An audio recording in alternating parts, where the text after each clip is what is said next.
नमस्कार, Byju's exam prep IAS Hindi में आप सभी का स्वागत है। और आज हम 13 जुलाई के प्रमुख समाचारों पर आधारित कुछ प्रश्नों पर चर्चा करने वाले हैं। तो आइए शुरू करते हैं आज का डेली क्विज।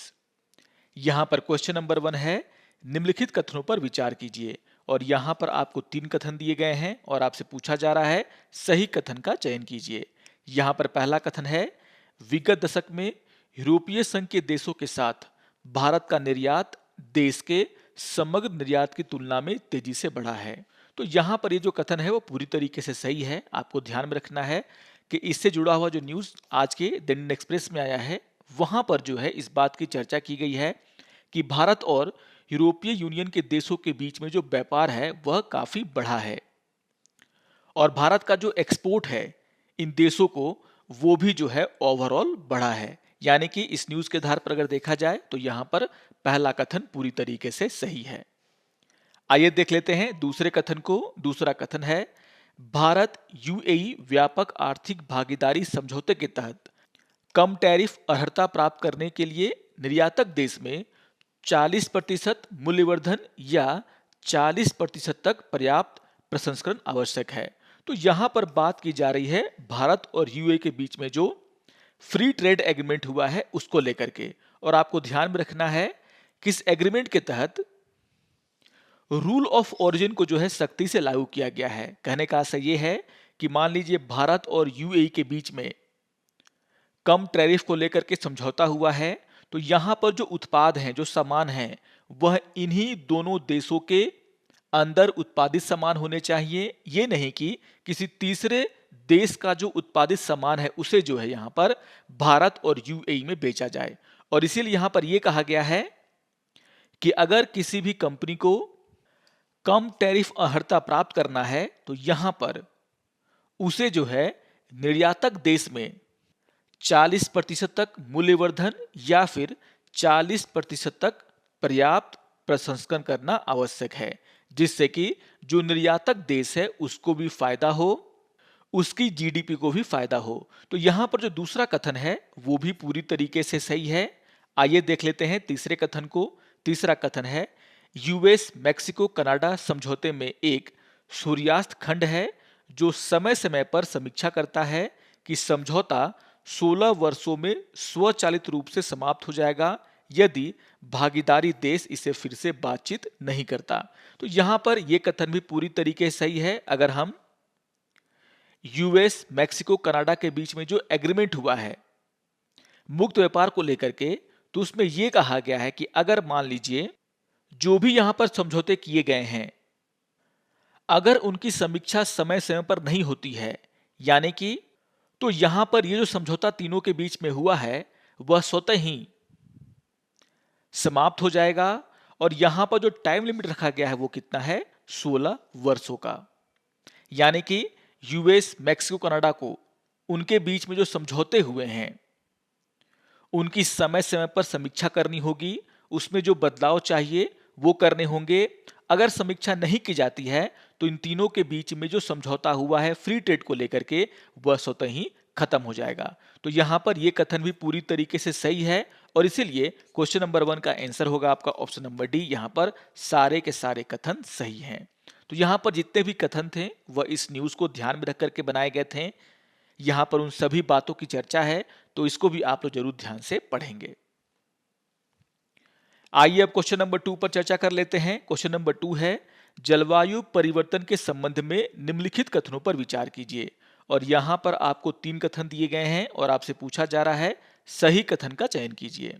यहां पर पहला कथन है, एनडीसी यानी कि राष्ट्रीय स्तर पर निर्धारित योगदान का अगला दौर केवल 2025 में होने वाला है।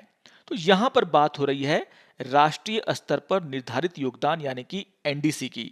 आपको ध्यान में रखना है कि अगर हम एनडीसी की बात करें, जिसे हम हिंदी में बोलते हैं राष्ट्रीय स्तर पर निर्धारित योगदान, तो यहां पर यह एक प्लानिंग है जो कि उन सभी देशों को करनी है जिन्होंने पेरिस समझौते पर हस्ताक्षर किए हैं। यानी कि सभी देशों को यह बताना है कि वे अपने अपने देश में उत्सर्जन में कमी लाने के लिए क्या क्या प्रयास करने वाले हैं। और अगर हम राष्ट्रीय स्तर पर निर्धारित योगदान की बात करें तो यहां पर पेरिस समझौते में यह कहा गया था कि सभी देशों को इसे जो है हर 5 साल पर जो है अपडेट करना आवश्यक है। और इसके आधार पर अगर देखा जाए तो यहां पर जो नेक्स्ट एनडीसी इन देशों को देनी है वह जो है 2025 में होने वाला है, क्योंकि 2020 में ही सभी देशों ने वे अपने देश में कौन कौन सा प्रोग्राम चलाने वाले हैं उत्सर्जन को कमी को लेकर के, उसको लेकर के जो एनडीसी है उसे जारी किया था। और फिर 5 सालों के बाद यानी कि 2025 में जो है फिर सभी देशों को जो है अपना अपडेटेड एनडीसी जारी करना है। तो यहां पर जो पहला कथन है वह पूरी तरीके से सही है। आइए देख लेते हैं दूसरे कथन को। दूसरा कथन है, केवल मिस्र और न्यूजीलैंड ने आह्वान किया है कि देशों को 2022 के अंत तक अपने एनडीसी को मजबूत करने के लिए फिर से एक साथ आना चाहिए। जैसा कि मैंने कहा कि जो एनडीसी है वह हर 5 साल पर अपडेट होगा, यानी कि सभी देशों को जो है हर 5 साल पर यह बताना होगा कि वह किस तरीके से अपने अपने देश में उत्सर्जन को कम करने को लेकर के कार्य कर रहे हैं। लेकिन यहां पर आपको ध्यान में रखना है कि जिस तरीके से हम अभी प्रयास कर रहे हैं उत्सर्जन में कटौती का, वह काफी नहीं है। और यहां पर जो है अगर हमें ग्लोबल वार्मिंग को 1.5 डिग्री सेल्सियस तक सीमित रखना है तो यहां पर यह कहा जा रहा है कि सभी देशों को मिलकर के ज्यादा मात्रा में जो है उत्सर्जन में कटौती करना होगा। और इसी को देखते हुए नवंबर 2021 में जो ग्लासगो जलवायु संधि हुई थी उसमें यह आह्वान किया गया था कि सभी देशों को 2022 में अपना एक नया एनडीसी लक्ष्यों को फिर से जारी करना चाहिए ताकि उत्सर्जन में ज्यादा मात्रा में कटौती की जा सके। तो यहां पर आपको ध्यान में रखना है कि 2022 में सभी देशों को अपने अपने एनडीसी को अपडेट करने के लिए जो है ग्लासगो जलवायु संधि में कहा गया था, ना कि मिस्र और न्यूजीलैंड के द्वारा। यानी कि यहां पर जो दूसरा कथन है वह गलत है। आइए देख लेते हैं तीसरे कथन को। तीसरा कथन है, लाइक माइंडेड ग्रुप के सदस्य देशों में बेलारूस, भूटान, चीन और भारत शामिल हैं। तो यहां पर अगर हम लाइक माइंडेड ग्रुप की बात करें तो यह एक ऐसा ग्रुप है जिसमें विकासशील देश शामिल हैं और इनका मेन मकसद यह है कि जो भी उत्सर्जन की कटौती को लेकर या फिर जलवायु परिवर्तन को लेकर के बैठकें होती हैं, संधियां होती हैं, उसमें जो है विकासशील देशों का मत रखना। और यहां पर आपको ध्यान में रखना है कि जो LMDC है जिसे हम बोलते हैं लाइक माइंडेड ग्रुप, उसमें जो है बहुत सारे विकासशील देश शामिल हैं जिसमें बांग्लादेश, अल्जीरिया, भूटान, बेलारूस, चीन, भारत, मिस्र, इंडोनेशिया, नेपाल, इस तरह के देश जो हैं शामिल हैं। मैंने सभी देशों के नाम यहां पर आपको दे दिए हैं। और इसके आधार पर अगर देखा जाए तो यहां पर तीसरा कथन पूरी तरीके से सही है। यानी कि क्वेश्चन नंबर 2 का आंसर होगा आपका ऑप्शन नंबर सी। यहां पर पहला और तीसरा कथन सही है, दूसरा कथन गलत है। तो इससे जुड़ा हुआ न्यूज द इंडियन एक्सप्रेस में आया है, जिसको कि आपको ध्यान से पढ़ लेना है।